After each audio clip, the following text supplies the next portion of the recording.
which is deliberations, and could be a long afternoon, so we'll get underway. First up, if you refer to the open agenda, the first part of the documentations we've received for today, agenda item number 1 is the rates remission policy and rates postponement policy and proposal to join the local government funding agency. And obviously these policies have been discussed at length during our preparation for the annual plan, and it has been great to get the positive feedback and support that we have received from the community via their submissions for these 3 items. We do have Gary, the reporting officer, here to talk to the report. Behind, yes, there he is. So welcome, Gary.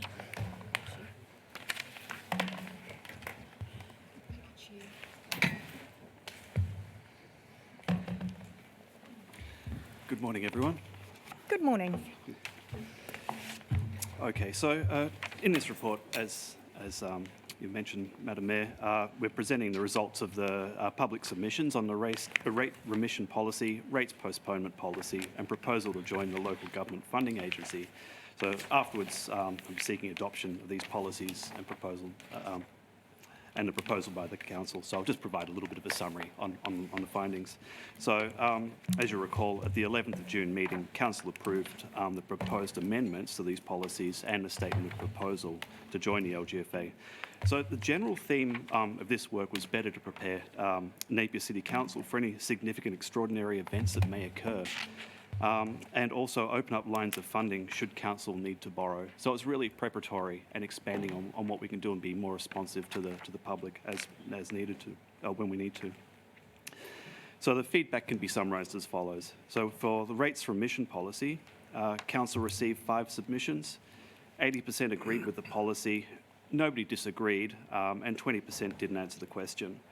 So one respondent said there needed to be fairness and common sense in the policy. So these amendments really are intended to allow council to provide broader community support when required. So that's absolutely at the heart of what we've been trying to do.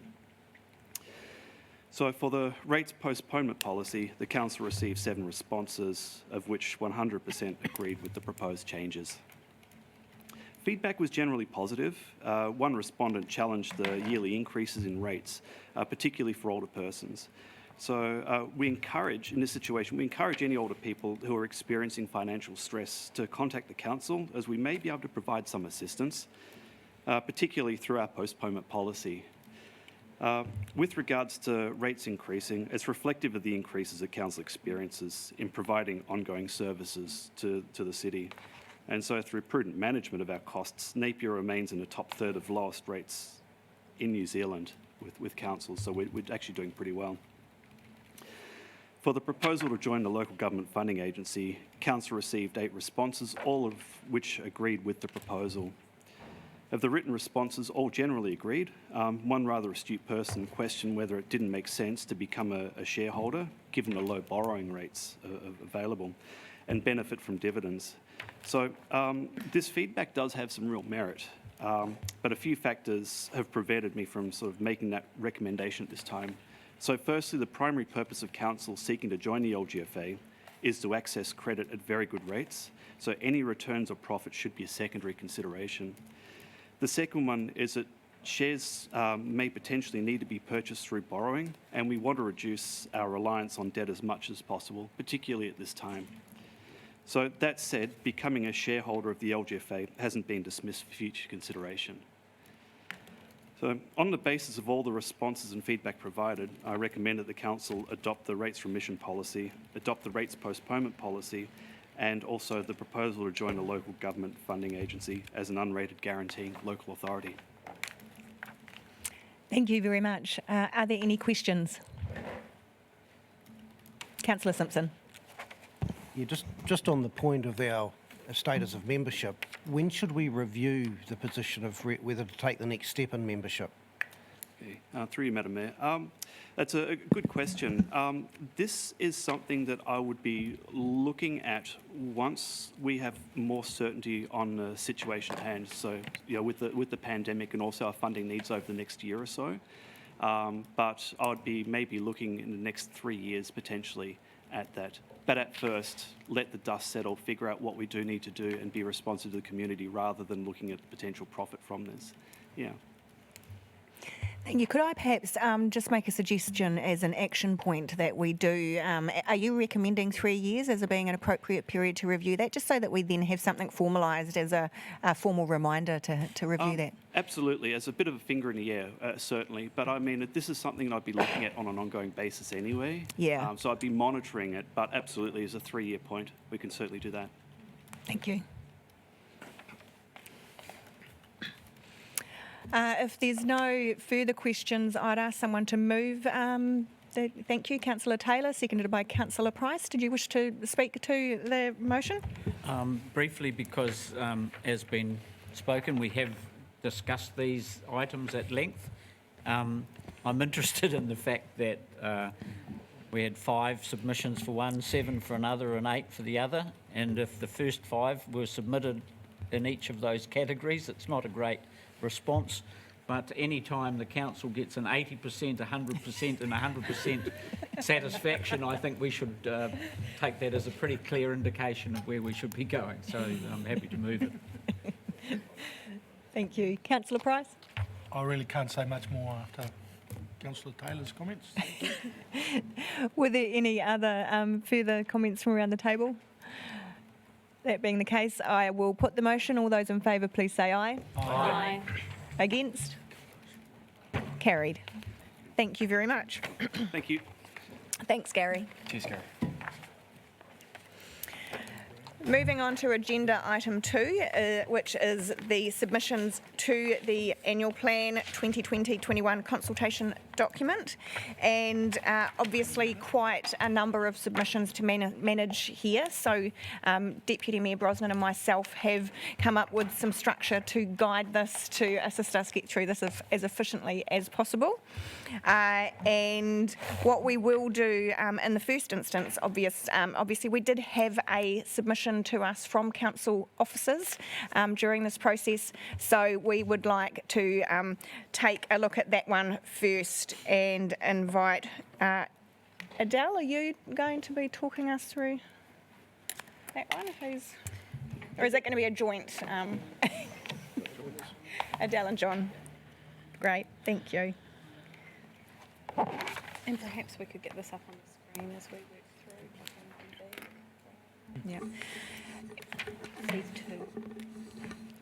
Do we have something to come up on the screen to work through with this one, Debbie? See? Oh, yep, that's happening. I believe we're intending to start at C2.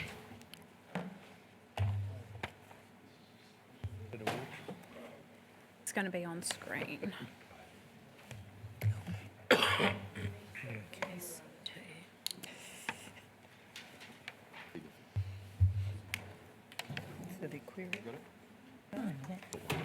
If they can just make that bigger.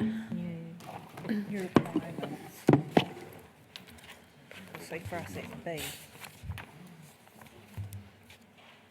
B. Through the Mayor, and obviously it's going to be a joint discussion between John and I this morning. So the purpose of this report is to provide Council with a further opportunity to review the capital plan. Subsequent to the annual plan being put together, the Council adopted the KPIs of the Chief Executive, and as part of that requirement, it's had a setting around a plus or minus 5% in the delivery of the capital plan itself. And so what we've proposed here is some further adjustments to the capital plan, looking at the timing of those projects and working that through and for the final adoption of Council. Certainly, thanks Adele, and through you, Madam Mayor. The submission made by staff with regard to the capital program identifies perhaps four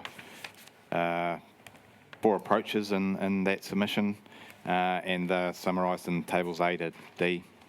Table A being proposed changes to capital plan budget adjustments / additional funding request with projects across transportation, water supply, stormwater, wastewater libraries and a harbour aquarium projects. Table B, proposed changes to capital plan move to a future year, i.e. a lower priority, with projects across transportation, Napier Aquatic Centre, eyesight, Part 2 mini golf, reserve sports grounds. Table C is with regard to the capital program projects that we're identifying. Let's leave in this year's capital program, recognise those as a lower priority. So capacity and progress permitting, we will undertake work on those, but not as a top priority. Table D is proposed changes to operating budget with additional funding requests, primarily or singularly relating to the Ahuriri Regional Park concept development. There's obviously a lot more detail in that submission, and with it, as opposed to going into that and talking to that, perhaps if there's any questions. Thank you very much. My final comment through the chair is that we've also noted, subsequent to the annual plan being prepared and for consultation, that the government has announced that we are, as a region, going to be receiving $50 million, of which Napier has been allocated $12.5 million. And so we've noted that in the submission, and we will be coming back to council on how that may be allocated. Yeah, so just on that, because the MOU has not yet been signed and there's no absolute certainty on what projects may or may not be funded from that, at this point we're not able to identify what projects may not be funded through the normal funding mechanisms in substitution for that government funding. So at this point in time we can't recommend any changes with regard to the submission in that light. So we will come back to council on our opportunities for projects in line with that MOU and that government funding at a later date. Thank you very much. So I would just like to acknowledge Councillor Bogue has now joined us via Zoom, so she will be part of these deliberations. Welcome, Councillor Bogue.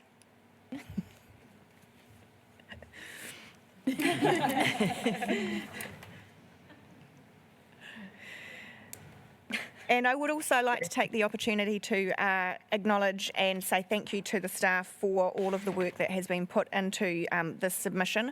Obviously, we have had a rather turbulent year in terms of trying to plan ahead with the impact of COVID-19, and it's been, it would be fair to say, a bit of an ever-changing beast in terms of trying to budget for that. So there's been a tremendous amount of work put into trying to anticipate the ensuing 12 months as much as possible.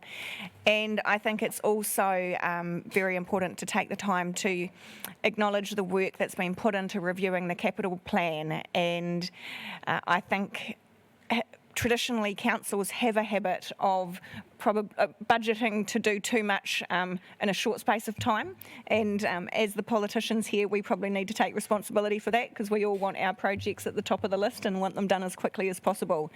So we've started a conversation with our council officers around not continuing with that practice and actually being far more realistic in the way that we plan our capital expenditure, so that we can deliver on it instead of being in the position where we're constantly carrying forward projects because we haven't actually been able to deliver what's been put in the plan. So thank you to staff for working alongside us to make these changes. It's much appreciated. So I would just open up to councillors for any questions that they may have with regards to the council submission. Deputy Mayor Brosnan. Thank you, John. Devi, would it be possible just to pop up the resolution you had just before? John, I think the first one that we're looking at is the, I think you were possibly looking at C2. on screen there, the Te Awa structure plan. We obviously had a submission that was quite in detail about the Te Awa structure plan, and before approving this change in expenditure, I wonder if you could provide us with your staff comment on that submission in particular, and whether or not this addresses the concerns that they raised. Through you, Madam Mayor, and thank you, Councillor Rosen, Deputy Mayor. The submission that we heard yesterday was quite a detailed submission and very specific to development contributions, and more specifically to contributions associated with the Te Awa structure plan. It is true that we removed councils in funding for projects associated with providing public infrastructure for the Te Awa area identified through the structure plan. That was in light of the need to review that structure plan to update the costs and review the need for specific investments. Certainly the work that we're doing now would suggest that the costs associated with the transport investment were underpitched. However, not wanting to go into that sort of detail, upon reflection, we can see that that was perhaps a mistake because it led to a misunderstanding about council's intentions with regard to those projects. So the revised Te Awa structure plan will reconfirm council's commitment to providing infrastructure, and funding will be recognised in the 2021 long-term plan with regard to those same projects and requirements. The amendment that we've put in front of council today is recognising that we have some immediate investment requirements with regard to providing Te Awa with public infrastructure to allow those developments to proceed in the near term, but certainly by no means is that all of the investment that council needs to make in that space. So with the 2021 LTP, that's where you'll see the balance of investment requirements come through that will, I believe, reflect what was previously allowed, if not more. Does that answer the question? Yeah, it gives me a level of comfort with why that's there. Thank you. Are there any further questions from councillors? No? Okay. So the next section that we are going to move on in terms of considering submissions is the, so we will be moving all of these in totality at the end, just so you're aware. We will discuss all submissions made and then move them as a block at the end alongside the reasons for coming to the decisions we make today. And we will move on now to the other specific consultation items which were included in the draft consultation document and work through those one by one.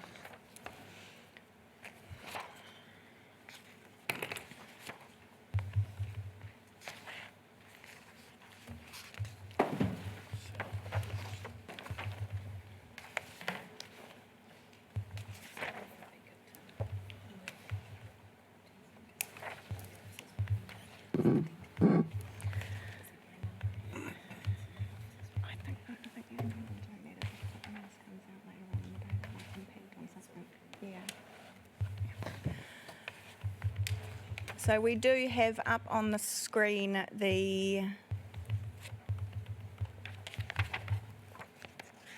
relevant sections we'll be discussing. I'm just wondering in our papers if we could have some direction on which is the... So we'll start on page 67 to 70. There we go. Yeah, I do have it in front of me. So if everyone can go to those pages.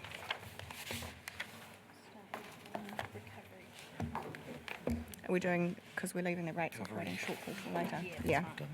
Right, so the first consultation item we're going to consider and debate is the post-COVID-19 recovery plan, including rates and rental relief, Jumpstart Innovation Fund and We Are Team Napier promotion.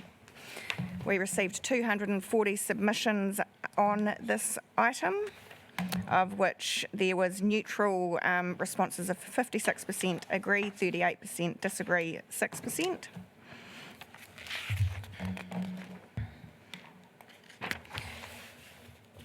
So I would open up to the floor for discussion and debate around this particular item and any questions that councillors may have of staff to assist us to move forward with this. Just a procedural question, Your Worship. Are we doing the rates one at the end? Yes, we are. Okay, thank you. I'm happy to start with a question, Great. Your Worship. And this is probably potentially for Natasha. So as I was reading through the submissions on the recovery plan, there was a specific one, I think, from Tanya Eden, questioning whether or not our recovery plan was targeted enough in terms of our vulnerable families and in particular the unemployed. And I just wonder if we could have some staff comment on that particular submission around whether or not we feel the criteria for those funding, the COVID response plan and funding is targeted enough in those areas. Or if there's anyone better. Richard.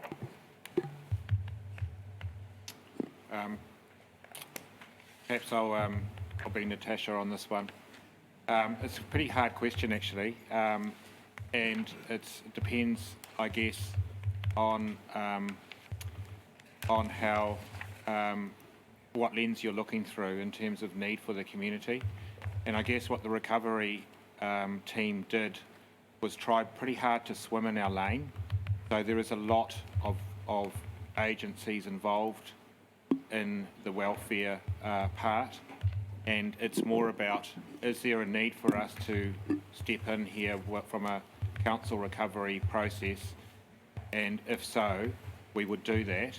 But in the main, I think our efforts were more geared at getting the community going towards an economic recovery focus, and because the welfare, including our Maori populations and vulnerable people, were being covered by other agencies.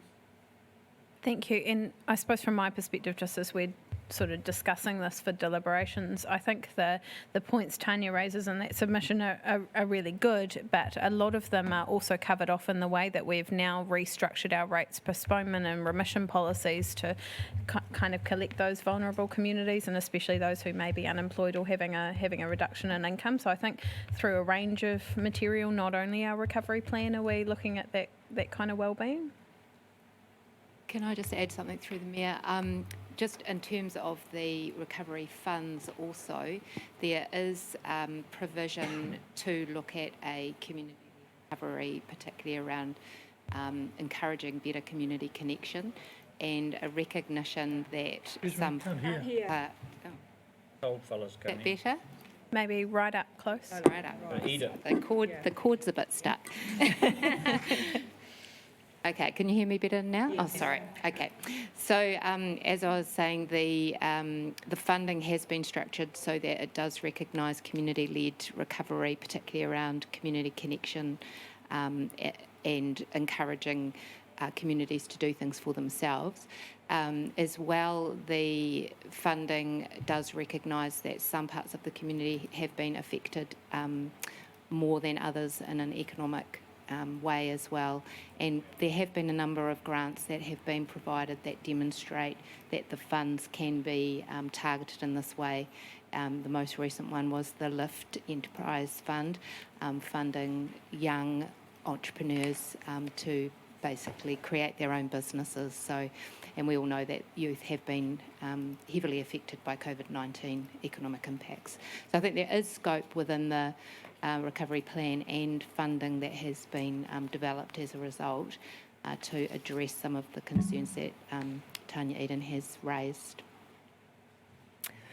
Thank you, and I would add as well, we do have iwi representation and have had iwi representation with the recovery working group that developed this plan and also made the decisions around setting up the funds, and we also have iwi representation in terms of assessing some of the funding applications once they reach a certain dollar value, and I'm confident that they will be ensuring that we're considering those more vulnerable community members as well in the way that we allocate the funding as applications are made.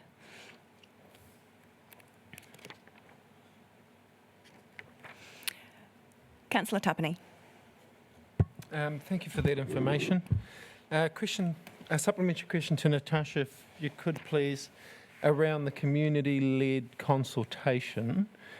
Could you elaborate on that a little bit more for me versus a Napier City-led consultation? Through the Mayor, so I was referring to community-led solutions around encouraging better community connections and projects that benefit local communities, and that is supported through the recovery funding streams. So that's activity with a community focus. Yes, so Yeah. some projects that would encourage that. Is there, is there the opportunity for some of the submitters in this instance to be able to formulate a community-led engagement program and submit that back through the channels? Certainly through the funding process, communities can make application for community-led projects. Thank you.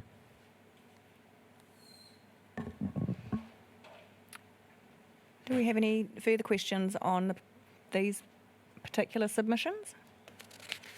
No. Noting as well that this was an informed piece, so not a decision piece as such, but in terms of our recommendation here, we'd just like to note the submissions that have been received on this particular consultation item. Madam Mayor, sorry, can I just butt in here? Sorry, I'm a little bit late, and hi everybody. I just wondered, just going back to the issue of vulnerable communities. Vulnerable communities often don't know how to access funds and through the channels that less vulnerable communities know. And I just wondered if, and not being part of the recovery team myself, if there has been a sort of an analysis of who's being most affected by the pandemic. And I know there are priorities, but, and it is a bit of a moving feast at the moment, unfortunately. But is there an opportunity for the recovery team to look at who has been most badly affected by this? And that is where we're going to do what we can to support those more vulnerable people in our community. Through the Mayor, it's, again, to get precision around that, it's actually quite difficult. And where the recovery team has put their mind to is how we get that information in a sustained way. So rather than trying to be too precise at the very beginning, it's important to, to make sure the recovery is responding in a timely way. So we've done that. But as a longer piece, we are looking at developing a Napier focused dashboard of indicators, including the vulnerable communities, to give us good information about how things are going, at quite a detailed level. So that way we can make really informed decisions about allocation of resource based on need. Thank you very much for that. Thank you. If there's no further discussion, as I said, we've noted the receipt of those submissions, and being an informed piece, then we can move on to our second consultation item, which was the water supply project's safe chlorine-free drinking water review and wastewater outfall. Again, quite a popular item in the document with 256 submissions received, 63% agreeing with the projects as outlined, 23% neutral, 14% disagree, and a number of comments coming through from the various submitters. I would just like to kick off with a first question for council officers with regards to the Guardians of the Aquifer submission, and we were provided with some feedback by the submitters regarding a meeting that they had had with Patel Dallimore, being the organisation that is leading our chlorine-free review, and I just wanted to see from council officers whether Patel Dallimore actually would have had an opportunity to provide a response to the feedback that councillors received from Guardians of the Aquifer yesterday. Through you, Madam Mayor, thank you for this opportunity to talk about that. Certainly, the people involved in the chlorine-free review, so that's a joint venture team. Not all employees of Patel Dallimore partners, and do involve two world-renowned professors, one of whom helps to manage a chlorine-free supply for Amsterdam, that engaged in this process. So they are an independent group of water supply experts. They met with Guardians of the Aquifer in good faith to hear their concerns and to ensure that their review addressed those concerns or covered those concerns as part of the review. So certainly I think it's worth hearing from them about what they said directly, as opposed to perhaps through a third party, which could result in a misrepresentation. So they felt it was important to clarify a few points with regard to that submission, and I won't read it all out or cover all of that. I'm happy to provide this Word document to councillors in that regard. Firstly, since there were 5 transgressions that were detected in the supply in 2017, not a single transgression. Through that period, Napier City Council is working in conjunction with the Ministry of Health and the drinking water assessors as our regulators for the supply of drinking water. So there was more than one transgression, and a positive result for E. coli shows that there is contamination in the network. There was a suggestion that only one chlorine-free option was carried into the multi-criteria analysis. There were 5 chlorine-free options in the multi-criteria analysis that was developed by the team. And the review team have not dismissed the Dutch model and will provide a roadmap for NCC to transition to a chlorine-free drinking water system. With regard to Dr. Colin Fricker's statement about chlorine in regard to the Havelock North incident, he has said an emphatic yes, that chlorine would have prevented Havelock North. He's been asked that question on many occasions. His answer has always been yes. It was his explanation to the inquiry that chlorine would have prevented the outbreak that led to the recommendation on mandatory chlorination. It is acknowledged that a major cross-connection would not be addressed by chlorine in the same way that a seatbelt wouldn't help at a collision over 100 kilometres per hour, but there are other mechanisms for helping to manage the risk of cross-connection. There was a comment made about the reservoir doesn't need replacing, and we don't need to reconfigure the network to go chlorine-free. The reservoir that is referred to is at end of life. It needs to be replaced. And in order to identify a location for that new reservoir, there is reconfiguration of the network required simply for that, not to mention the wider set of objectives we're trying to achieve with our water network going forward.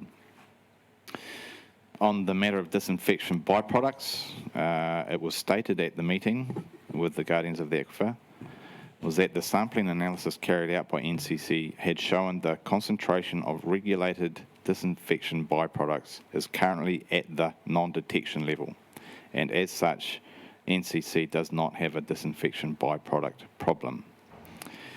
Interestingly, if we did have a disinfection byproduct problem, then that would contradict the position that our source water is pristine. It's the content of our source water and its reaction with chlorine that would lead to the production of disinfection byproducts. Just looking through here.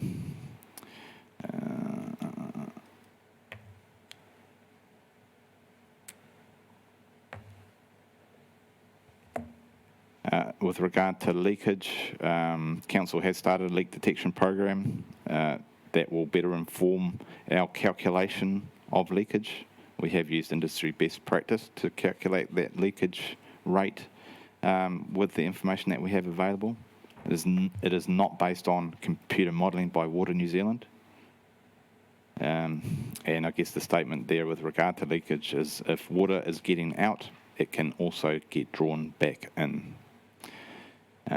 Water can enter distribution networks through a variety of mechanisms, and entry does not only occur in low pressure events. Low pressure can, however, be a major contributor to ingress of contaminated water through leaks in the network.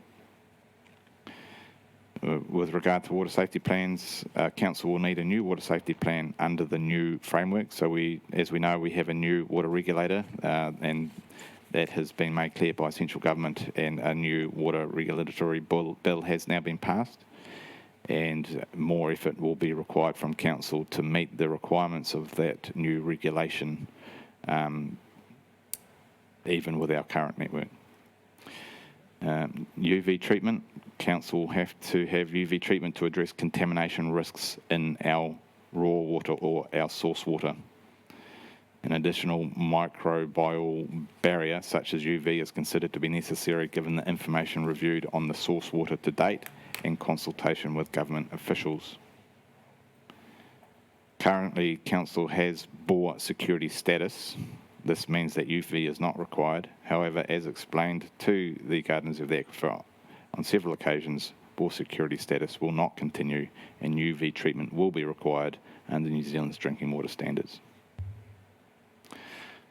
On the matter of biologically stable water, and this is getting technical, so I might read word for word here.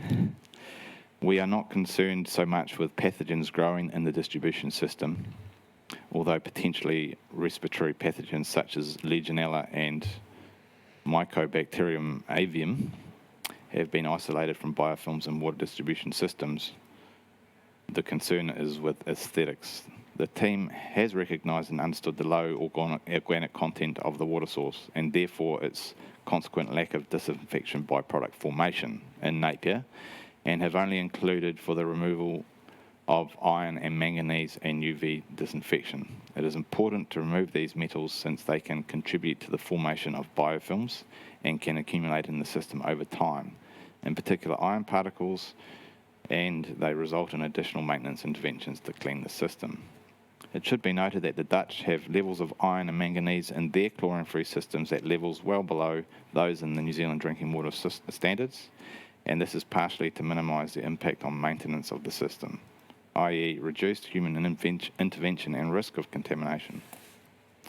The cost of the provision of treatment at the bores is likely to be less than 20% of the overall cost of bringing the Napier system up to standards expected by the drinking water assessor to attain a water safety plan, and also those widely reported by the Dutch. Thank you. Thank you very much. Yes, any questions following up from that response? Councillor Price. Just one of interest, there was a bit of a challenge to the end of, you've described as end of life for the reservoir. Can you just elaborate on that a bit? Because I would imagine you would have done quite a bit of work on that to come up with that result. Certainly, thank you, Councillor Price. One of our first contamination events was in the Enfield Reservoir, and there is information available, including videos, to demonstrate the cleaning of that reservoir post that event. So at that time, we chlorinated the water in the reservoir. We first isolated that reservoir. There are two chambers. We chlorinated each chamber in sequence, and then followed through with a cleaning of that reservoir. In conjunction with that work, we also undertook a structural inspection of that reservoir that identified it is at end of its, or close to the end of its useful life. And so naturally that would mean we need to replace it. It is also considered to not be seismically sound. So that also indicates that a replacement is required. I'm sure that everyone can appreciate that replacing an operational reservoir is quite difficult while maintaining your level of service for water supply across the region. So a new reservoir will need to be built before the existing reservoir can be decommissioned. That would obviously indicate that a different site would be required, and for that to enable operation, we'd need to build new parts of our network to provide water to and extract water from that reservoir. Does that adequately answer? Yeah. Thank you. Thank you. Another question from myself, and then I'll pass over to Deputy Mayor Brosnan, who has some questions. I know we have just kicked off a leak detection program, which it will be great to have a better understanding of where there are leaks within our network. There has been a recommendation or suggestion that pressure transducers would also be a valuable tool to assist us with identifying areas in our network where pressure is lost. Could you talk to us a little bit more about that type of technology? Certainly, through you, Madam Mayor. I can probably talk to that a little bit, because I'm certainly no expert in that technology. I think generally the team would agree that yes, that would be very helpful, but that's probably not the first cab off the rank with regard to improving our network. Firstly, I guess there's a fair bit of work to be undertaken to determine what of that technology is appropriate for Napier, where it might be installed in our network, and what data we would gather from that, and how we would store that and interpret that information to then be able to drive operational maintenance and or capital intervention in that network. So there's actually quite a bit of work to go to determine how to best utilise that technology to improve the operation and management of our network. So I would imagine that that will be addressed through the review in terms of how we optimise our network going forward to improve the way that we manage our network, whether that's chlorine-free or non-chlorine-free. If I might remind councillors, our chlorine-free review will identify what needs to be done to our network regardless of whether it's a chlorine-free network or a treated network. So I'd imagine that would be perhaps one of those opportunities for improving the way we do things. That's kind of, I believe, would be a bit further down the track in terms of our opportunities to improve our practices. Okay. So just to confirm, we can conclude that from that pressure transducers and the use of those within our network will form part of the chlorine-free review that's currently being undertaken. I imagine it will be discussed in that review and may become one of those actions that we need to implement. I can't guarantee that it will, but I imagine the feedback to the team will be, can you please comment on this with regard to its appropriateness and timing with regard to any interventions we might take with regard to our network. Yeah. Certainly the work to identify how they might be, even if it is, yes, we should have those in our network, the program of work to identify what, where, how, and why, and what we do with that isn't just a quick intervention. There's quite a bit of investment of time and expertise to identify a program that would allow us to deliver on such a intervention. And sorry, just another supplementary question. Are we aware, are there other councils throughout the country that are using these pressure transducers that we could perhaps get some learnings from? Is it a common practice across councils? Through you, Madam Mayor, I can't speak in detail on that. I am aware that Watercare in Auckland are undertaking a pilot study or have been undertaking a pilot study in this regard. However, I'm not familiar with the outcomes of that. So we can come back to you on that with a bit more information if that's desired. Thank you. Now, Councillor Brown, was your question in direct relation to... Okay. Yeah, supplementary question. Thank you, Your Worship.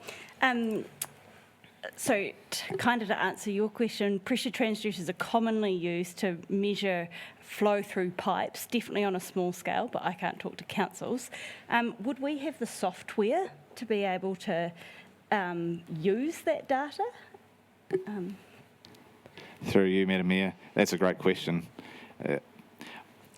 As you may recall, we are undertaking quite a significant upgrade of our SCADA system currently. SCADA being the system control and data acquisition component of how we operate, manage and maintain our networks across the three water space. There's probably an opportunity to integrate any data collection from a network of pressure transducers in that. However, it's not something that we have done any work on. That's the opportunity, I guess, is to integrate it with that system. But equally, it requires not just somewhere to gather that data, i.e. in an automated fashion would be much more efficient, but also how we store that data and how we present that data, and having the knowledge and expertise of how to interpret that and turn it into intervention of physical work is part of that investigation program of how we might move forward with pressure transducers in our network. Thank you. I do have some more questions, but I'll stop hogging them all, and I'll pass over to Deputy Mayor Brosnan. No worries. Thank you, Your Worship. John, I had a number of concerns as I read through this submission and a number of others, and also obviously heard the presentation yesterday. And thank you. I think you've covered off a few of them in the response from PDP, but I do have a couple remaining ones, and I wonder if you could help me work through them. So the first was that discussion around, I suppose, a key concern from me was that our chlorine-free review, the statement that we're only in those options assessment looking at one chlorine-free option against the Dutch model. Now, you mentioned that there were 5, and I wonder if you could just, if possible, tell me what those 5 are, or refresh my memory, and if not to that level of detail, tell me if they're all based off the Dutch model.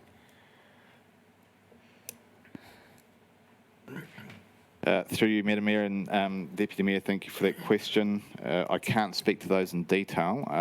The multi-criteria analysis process is designed to identify all possible options, and for those options then to be shortlisted. So in order to give you detail on those particular models, I simply don't have that information in front of me. I can have that provided and perhaps circulate that to councillors. Yeah, I suppose just following on from that, where I'm getting to is, how are they deciding what is possible, and are they benchmarking that off other models around internationally? And that comes back to this concern that I have lingering around a unique Napier solution, and we've heard that a number of times, that we have a unique aquifer, we have a unique positioning here, and whether or not our chlorine-free review has considered a unique Napier solution. Is considering a unique Napier solution. Through you, Madam Mayor, that's a very broad-ranging question that I think is quite difficult to answer at this point in time.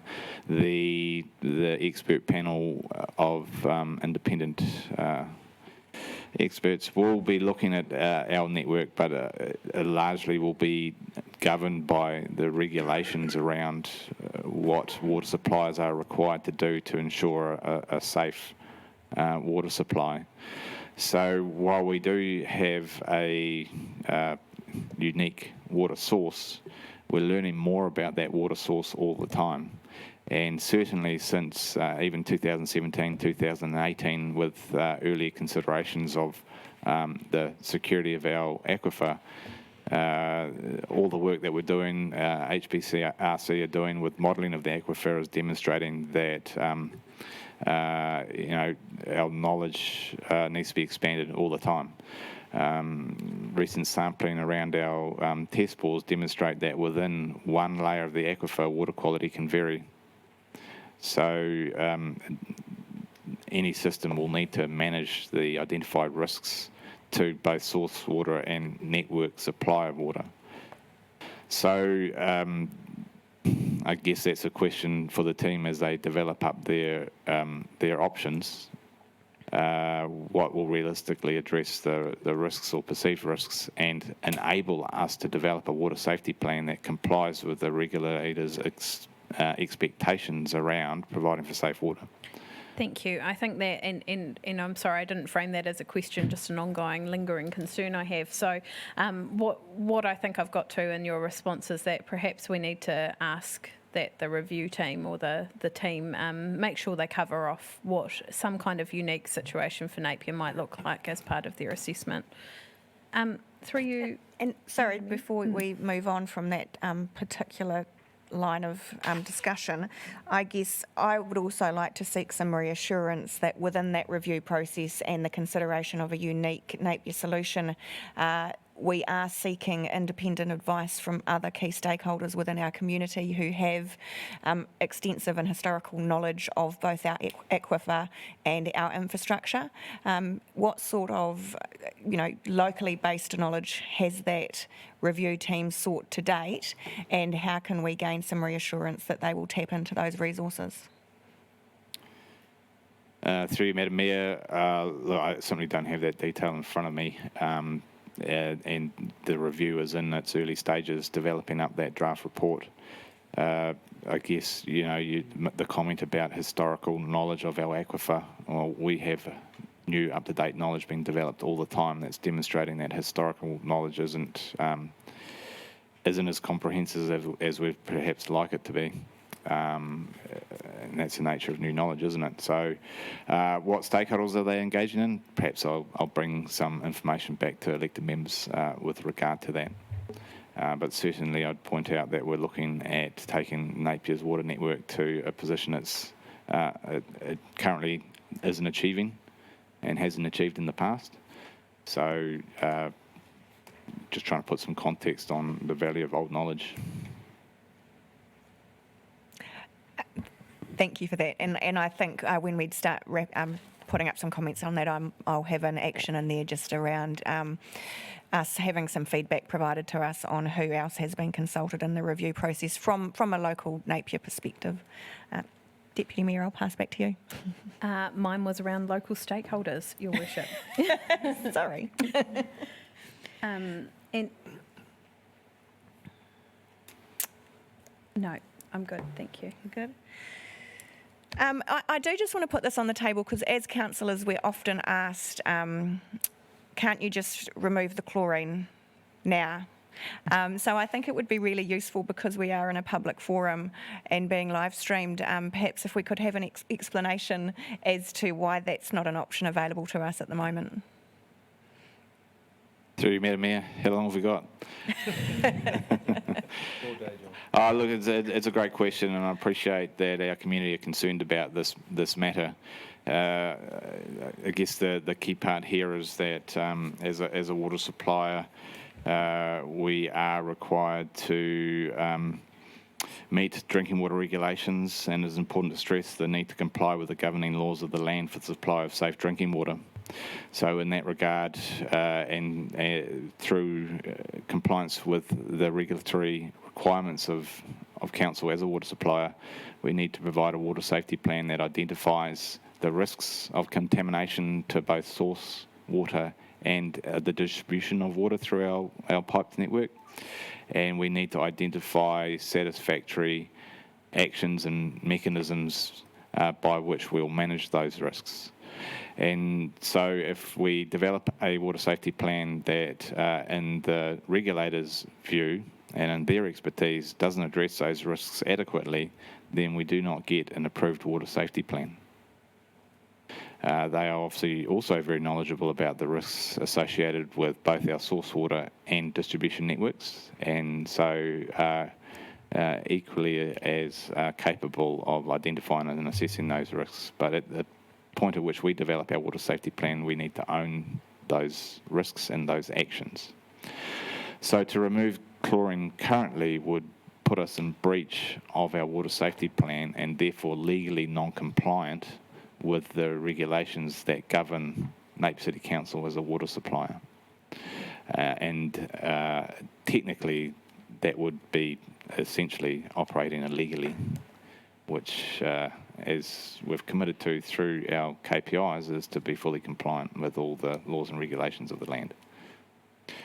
So while it sounds quite easy, it would put us in a illegal or unlawful position with regard to our supply of water. So just supplementary to that, we're aware obviously that Christchurch City Council has currently got a water safety plan that is being considered by a group of experts, including international experts. Are we in communication with them at all with regards to the progress that they are making on that? Through you, Madam Mayor, we are in a level of communication where we have expressed our interest in receiving a copy of those water safety plans. We haven't received a copy of those to date. It's worth noting that Christchurch did develop a water safety plan that was issued to the Ministry and was reviewed externally by independent experts and came back with a large number of changes to be made with regard to its compliance or non-compliance or adequacy in terms of addressing the risks associated with that water supply.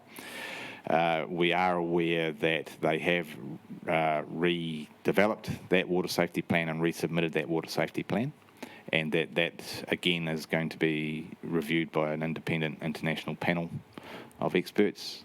However, we're not familiar with whereabouts in that process it's reached. And that's all I can say about that at this point. Thank you. Councillor Tapani, I saw your hand raised earlier.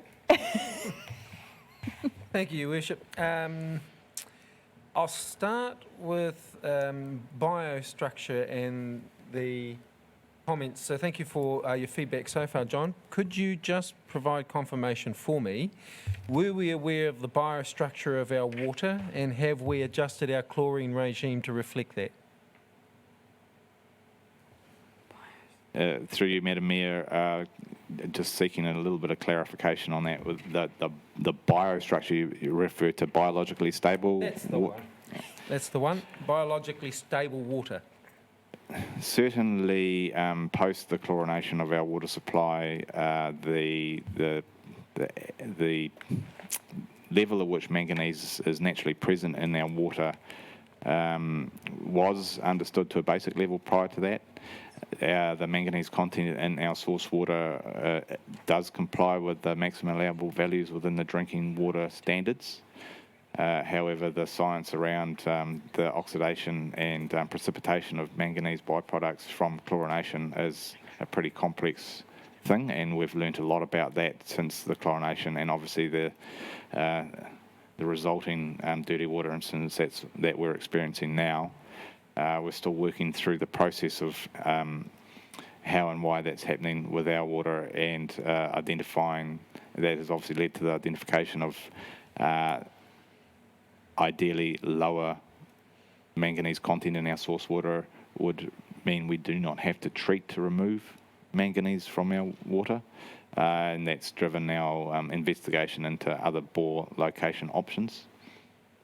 So it has been a learning experience in that regard. What was originally considered to be compliant with the drinking water standards and has obviously identified that on its own doesn't mean we won't have dirty water incidents. So it's certainly a very specialist bit of expertise to understand that water chemistry.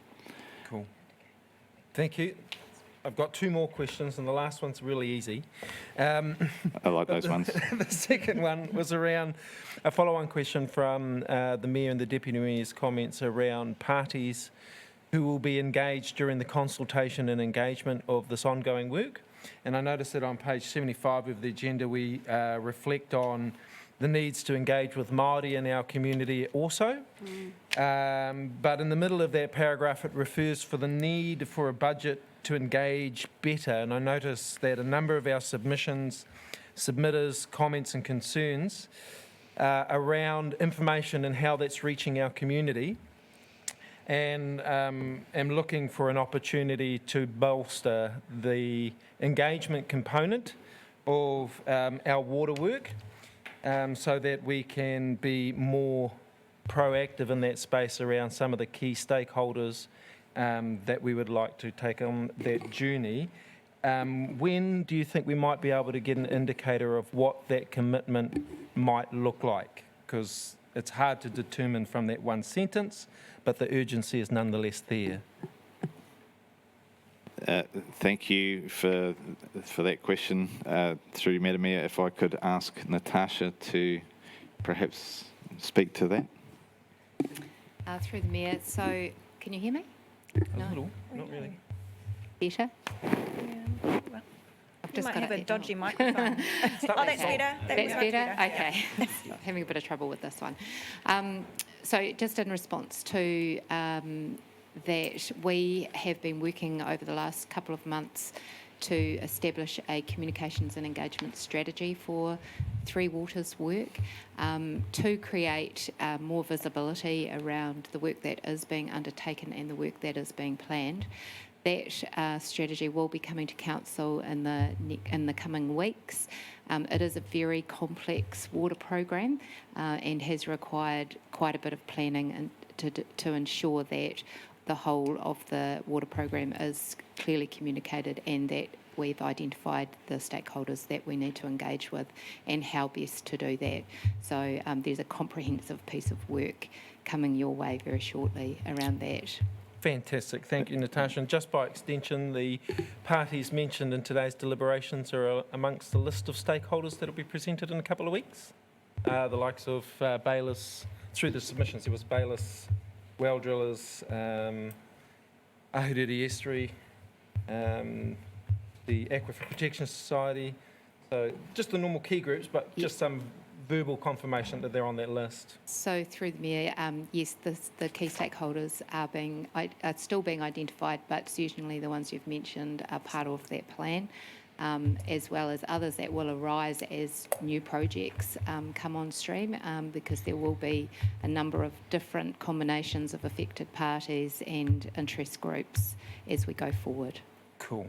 And if I just might add to that more detail, certainly traditionally engineers perhaps haven't been as active in the communications and engagements component of our work, but we certainly recognise that there is more to do in that space, and we are actively interested in how we might do that better. With the support of Natasha and her team and others. So I guess it's going to be a bit of a program of work to improve our engagement in that space, but we're motivated to do that. Nice one. Thank you, John. So the last a comment and then my final question. Just with regards to the question to our staff around understanding the current state, I guess, and condition and of the aquifer.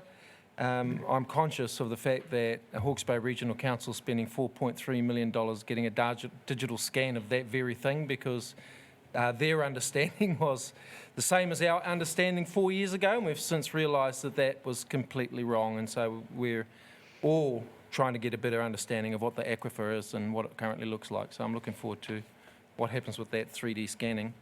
And my final question to John is around a comment you made. Could you explain for me the difference between raw water and bore water? Through you, Madam Mayor, and this is the easy question. This is the easy question. At least I thought it was. We'll try and keep it easy. Essentially, the raw water term was reading off the page of the response from the independent panel. Raw water is basically untreated water, which is our source water. So source water, bore water, raw water, I think we can generally refer to in the same light. Thank you. Thank you. Okay. Councillor Brown. Thank you, Your Worship. Disinfection byproducts are obviously quite a concern for the community. They're linked to carcinogens, and so I think it's worth really clarifying our statement that we don't have any in the water. So my understanding is that you need organic matter within your source water, and it's that organic matter that reacts with the chlorine to create these disinfection byproducts.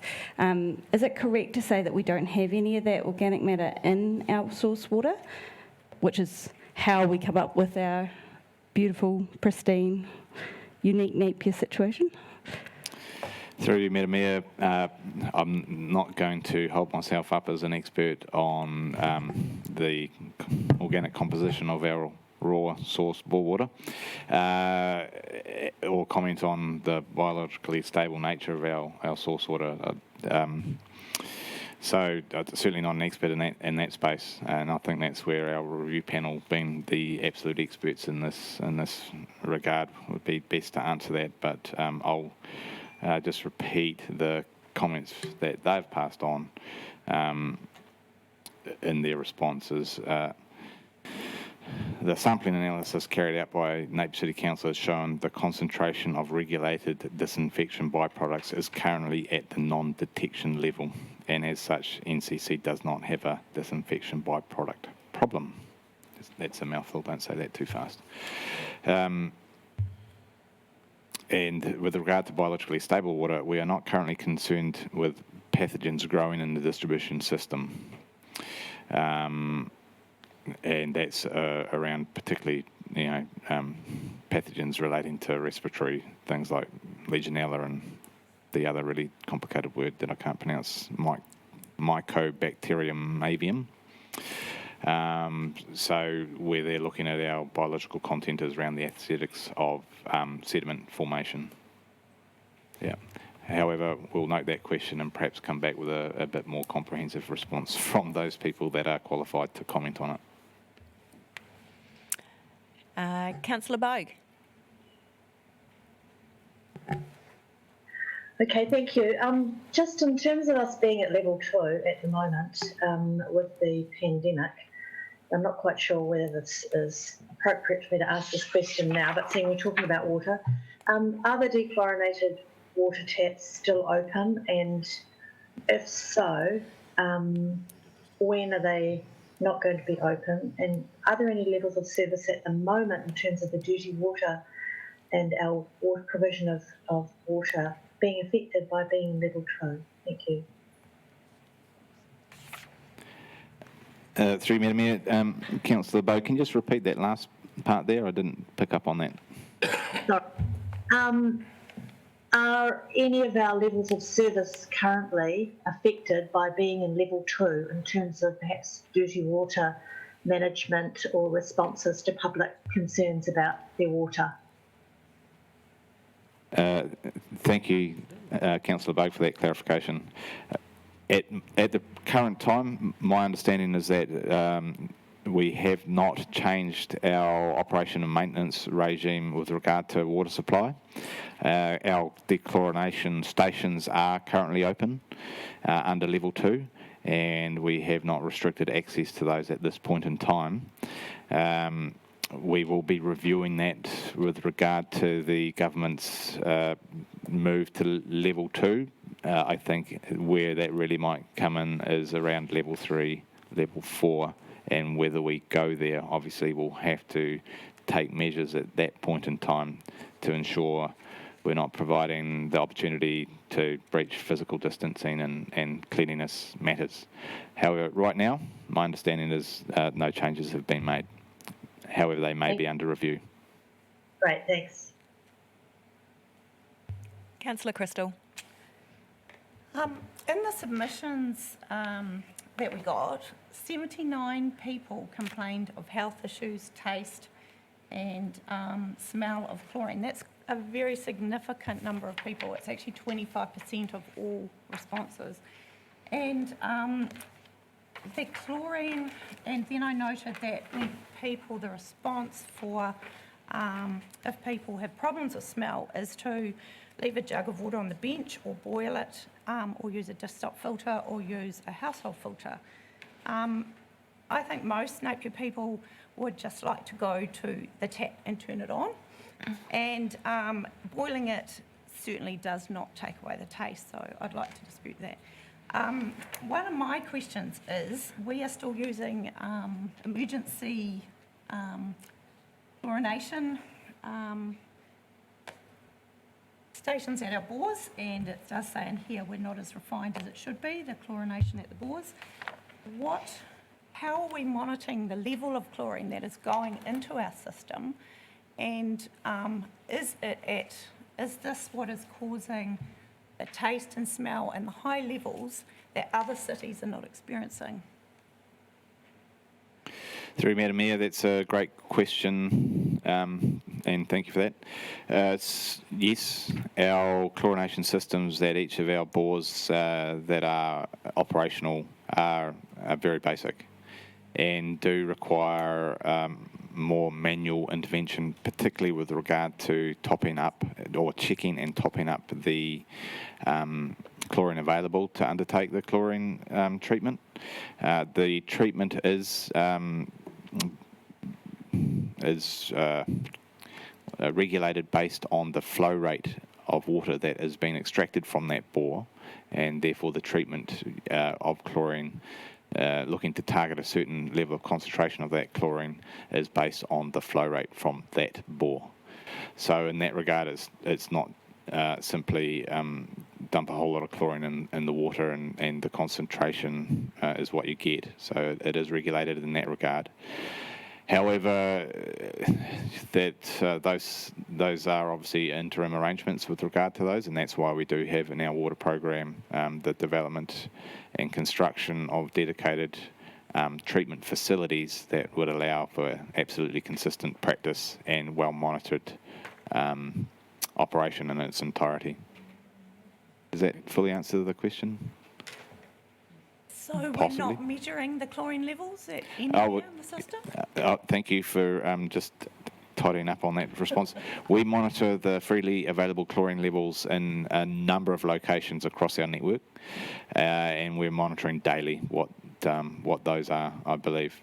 Maybe not the same location on every day, but we have a number across the city where we are continuing to monitor our freely available chlorine levels to identify what, if any, adjustments to our dosing is required. And what dosage level are we dosing to? I believe it's 0.2. I can't remember what the exact unit of measure is in that space. We're looking for a freely available chlorine level of 0.2 milligrams per 100 mils. I'll look up that exact unit of measure and come back to you on that. Councillor Wright has a question. I have a supplementary question just about the water treatment plants. That's not what you were wanting to ask about? Okay. So just following up on the comment that we are making an investment in water treatment plants to enable us to have more consistent chlorine dosing. We have previously advised as a council that we would like to ensure that the investment that's being made into our water infrastructure is being optimised towards working towards a chlorine-free network. Will the water treatment plants become redundant if we do shift to a chlorine-free network, or will they still be required? Through you, Madam Mayor, great question. So the water treatment plants that we've identified in our program would still be required under a chlorine-free network. It's worth reminding people that even under the Dutch models where they have a chlorine-free network, they still have transgression events where they have to dose with chlorine to manage those events or accompany those events with boil water notices. So in that regard, treatment would still be required if only for the transgression events that may occur. Equally, those treatment plants will incorporate or be designed to incorporate for UV treatment, which will be a requirement if secure bore status is no longer part of the New Zealand drinking water standards. If we have water in which we have levels of manganese and or iron that are not desirable, then we will have to treat for that as well. And equally, if the Ministry of Health direct water suppliers, such as Napier City Council, to fluoridate their water, then we'll need to allow for that as well. And I know that the fluoridation debate is a... You seem to have dropped off in volume a little bit there, sorry, John. Oh, sorry. Maybe that was coincided with the fluorine thing. It is a possibility that the Ministry of Health will make a direction around treatment with fluorine or fluoride, which we would be directed to at that point in time. So we need a facility that allows us to bolt on other treatment mechanisms. So short answer, yes, we will still need those treatment facilities regardless of chlorine or non-chlorinated. Thank you. Councillor Wright. Yes, thank you, Madam Mayor. Just following on from Councillor Crystal's highlighting of the number of submitters, which will be extrapolated throughout the community of people who have not submitted, who are experiencing effects to their health from us putting chlorine in the water. One of the suggestions was that we compensate people for filters. Obviously, household filtration is the ultimate solution to getting chlorine-free water into your house currently. What I'm wanting to know is there any value in us as a council looking at a scheme such as the Hawke's Bay Regional Council's Healthy Homes scheme, where they assist people to by letting them remedy insulation issues and lately solar heating panels on their homes, and then fund that through a period of time over their rates.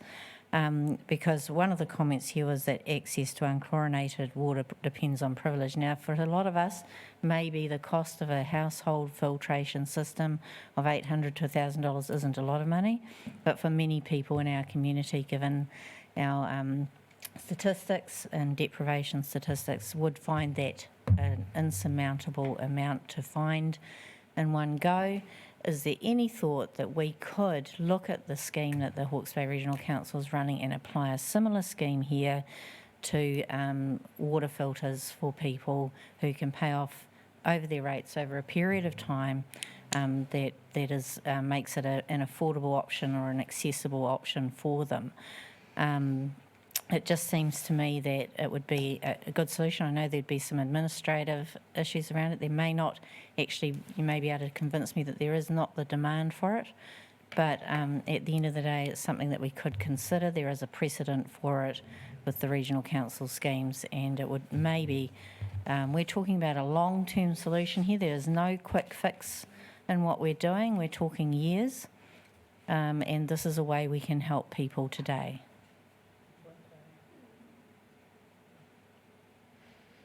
Through you, Madam Mayor, certainly Council have looked at the provision of filters with regards to chlorine. While there are the administrative challenges in that space, there's also legal implications for that, particularly with regard to the ongoing operation and maintenance of those. Point of use filters of that nature also produce risk, particularly with regard to where the responsibility for operations and maintenance of those filters lie, because if that is not undertaken, then they become a point of contamination. So it's there perhaps a bit more clarity around that is required. Certainly we can revisit that and have a conversation with that if that's the desire of elected members.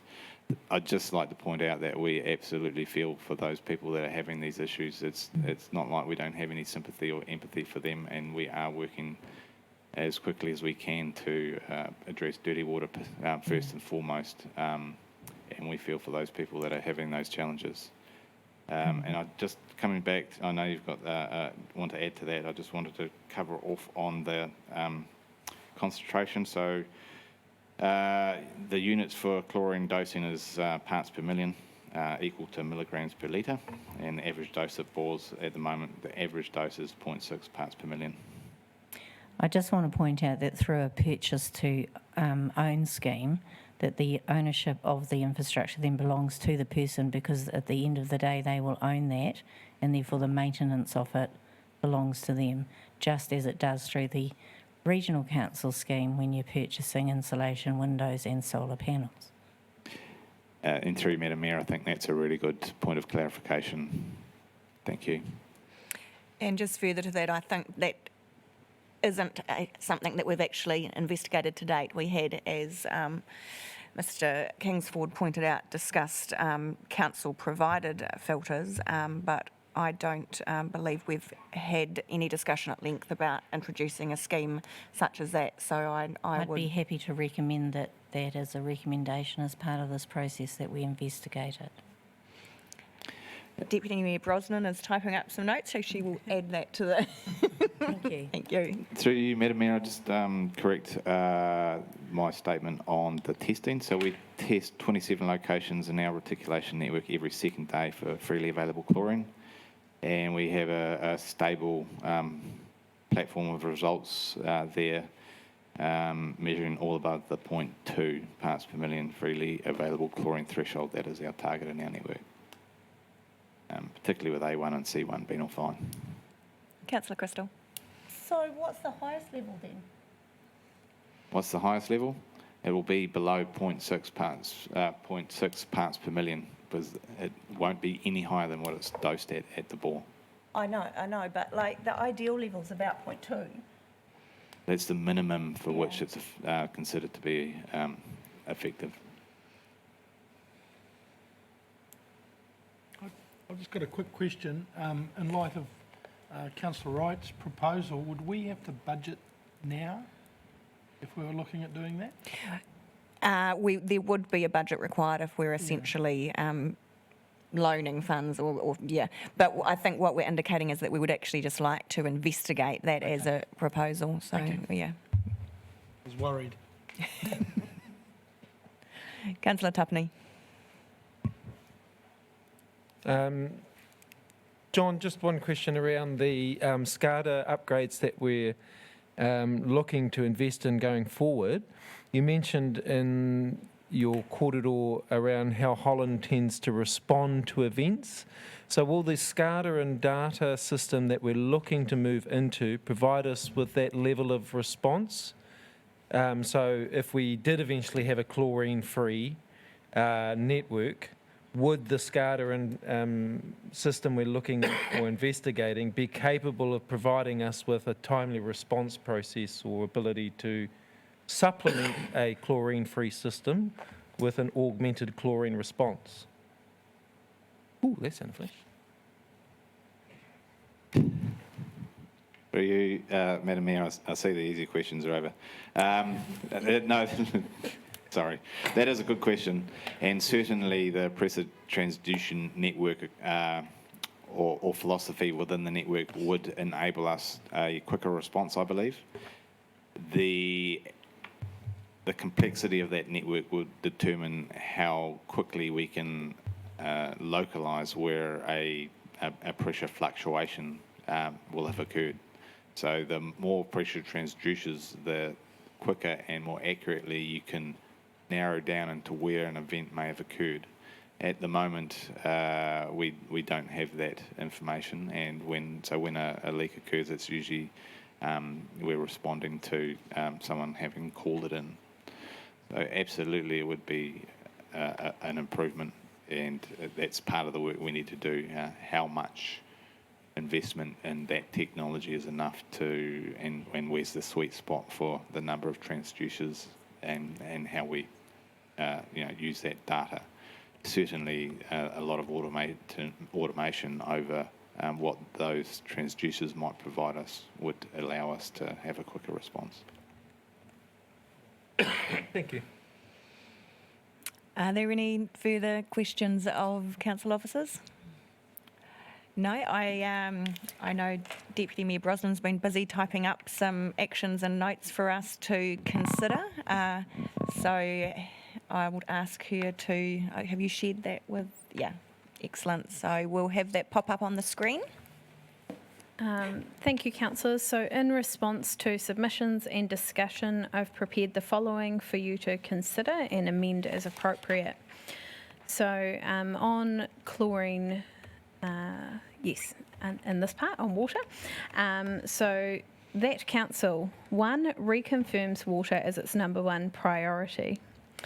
2, notes progress is being made on the low manganese source water and network improvements to address dirty water. 3, council notes progress is being made in the independent chlorine-free review due to be finalised this calendar year. 4, that council provides an early indication that the report will be peer reviewed.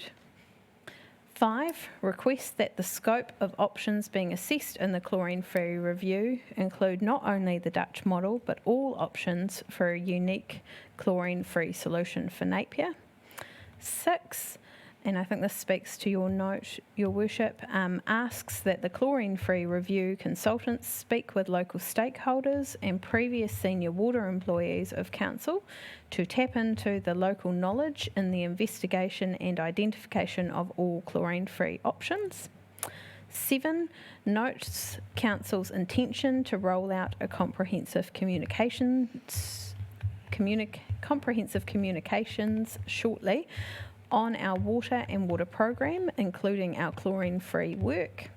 And 8, Councillor Wright, introduction confirms it will investigate the introduction of council-assisted household filter program, similar to the HBRC Healthy Homes program, whereby households can spread the initial cost of a filter over their individual rates. Through you, Your Worship, I'd just like to speak to a couple in there which probably have my flavour on them, and then I'm happy to open that up. So number 4 I put in there around indicating a peer review. For me, this is around our community's certainty that the results we come to in our chlorine-free review are beyond reproach, that we have followed the correct processes, and that they are confirmed through 2 independent bodies, that the results of our chlorine-free review can be relied upon. And I just saw that coming through in some of the submissions, some doubt in that. So I'd like to firm that up with a peer review indication. And I think the rest are reasonably self-explanatory. So over to you, Your Worship. Thank you. And I've just had a note come through from Natasha just to update around the communication strategy document, just to refer to it as the communications and engagement strategy.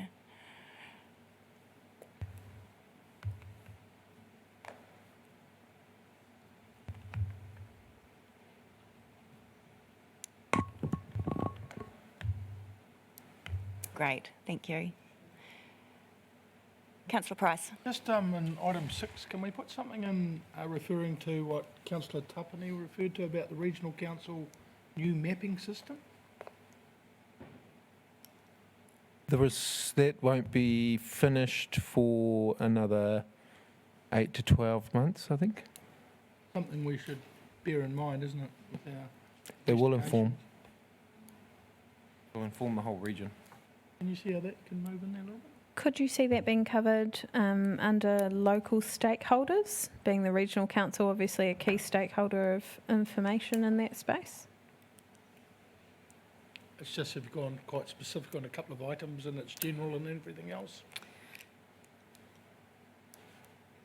Happy to take your I'd like to see your wording. because I think it's going to be the modern, up-to-date information. Is it something along the lines of notes the work that HBRC are carrying out and will consider the results or something like that? Yeah, I feel that may be something that is not an opinion, it's going to be a fact. That should be in there. Yeah. Thank you. Well done, fellow ward councillor. On aquifer mapping, sorry, just for notes purposes. Just through the Mayor, if we're looking at wording, perhaps it should say unique chlorine-free, just in item 5 there, unique chlorine-free solution for Napier rather than the council as a whole. Yes. Councillor Simpson. Yeah, just on bullet point 3, the word finalised is used. I don't think that's quite right. The report will be tabled, but I don't think we will have finalised our conclusions to that report this calendar year. So I think we need to demonstrate that the independent report will be tabled, and then we need to start looking at the next steps.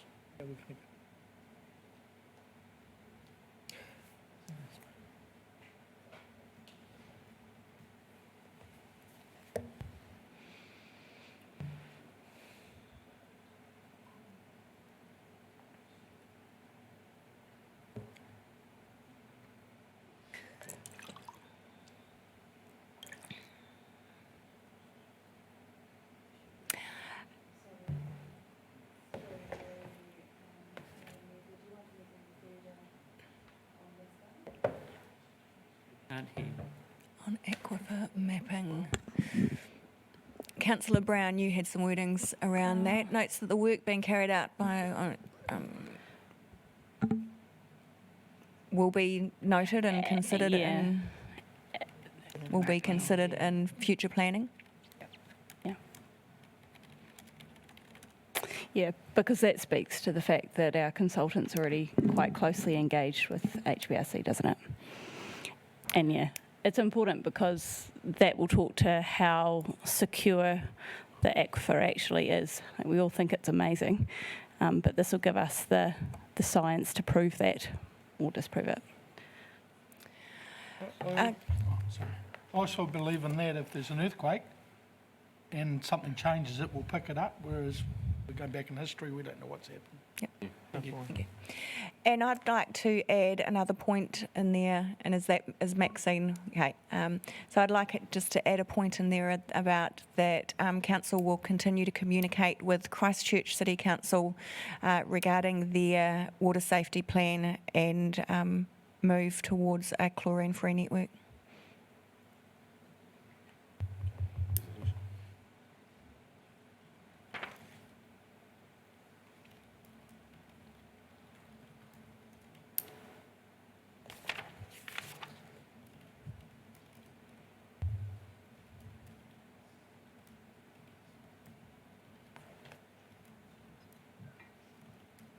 Am I next? You are, yes, Councillor. Okay, sorry. I can't see the resolution, but it sounds really good to me. The only issue I wanted to raise, Madam Mayor and fellow councillors, is that in the consultation document, we did talk also about wastewater, the wastewater outfall, and I'm wondering if we're going to cover off that at some stage, or are we just talking about drinking water, in which case perhaps we should put that. You know, water means a lot, especially to Māori. It doesn't just mean drinking water. We're focused on drinking water, which is, of course, everybody's top consideration in the submissions we had, but there was also the wastewater outfall, and I'm wondering if we're going to be discussing that or making any recommendations about it. I don't think we have a staff submission. Yeah, that absolutely is appropriate to discuss during this part of our considerations and include any recommendations or actions that we'd like noted at that point in time. So I don't believe there was a staff submission or any officers' recommendations with regards to wastewater that came through a community submission. Was there something in particular, Councillor Bogue, that you wished to raise with regards to that? Not really. It's just that when we talk about water being our number one priority, I think we've discussed it being all aspects of water, the three waters, and we are dealing with the most pressing one that our city has submitted to us. But perhaps it might be helpful, perhaps at the top of the recommendations, to say, well, this is the one aspect of water we're focusing on in response to those submissions. Drinking water.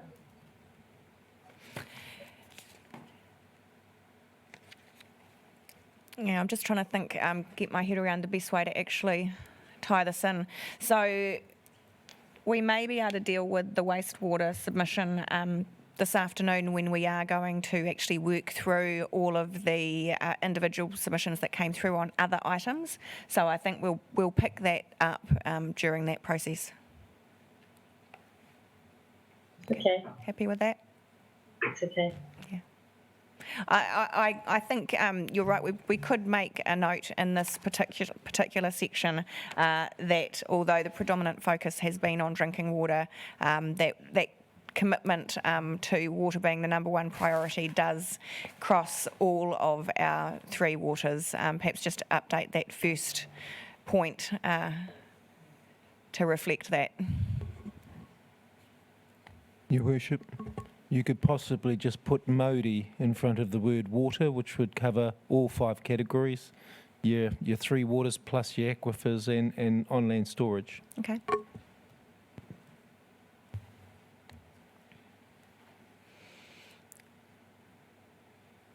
Did you get that up the front? So just, yeah, the top point, perfect. Thank you. Body of. Very good. It's not reconfirming. Now, just conscious we are at the lunch break. If we've got a few more questions that aren't going to take long, we'll carry on. Otherwise, I'll adjourn and we can come back after the lunch break. So just a general indication from people who would still like to raise any issues or questions. If there's only one or two, we'll keep going. Just me. Councillor Brown. Just wondering if it's worth putting in the third of the officer's recommendations in our notes, that we put more information on the council website around disinfected byproducts and share more information with the community on that. I think that we've probably covered that off with the overarching communications and engagement strategy. So perhaps just, that's incorporated within that. Perfect. Yep. Supplementary question just on that comment from Councillor Brown, please. Do we need to reflect in that statement also any changes around budget allocation? The comments from the staff were that there was a need for an increase in budget to enable better comms, and I see that is coming back to us. I just wanted to make sure we weren't missing an opportunity to invest in our team. No, we'll consider that separately to this particular item. Thank you. Councillor Crown. Through you, Madam Mayor, just a bit of semantics on the first point. We won't be reconfirming. We're actually setting a new priority, really, by saying that the mode of water, it will be our top priority. That is certainly not what we've said in the past.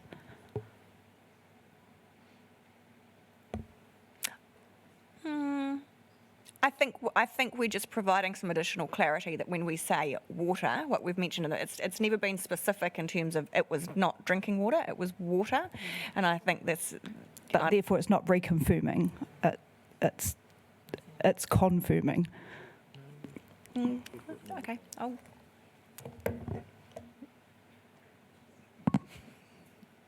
If councillors are more happy with confirms, I have no issue.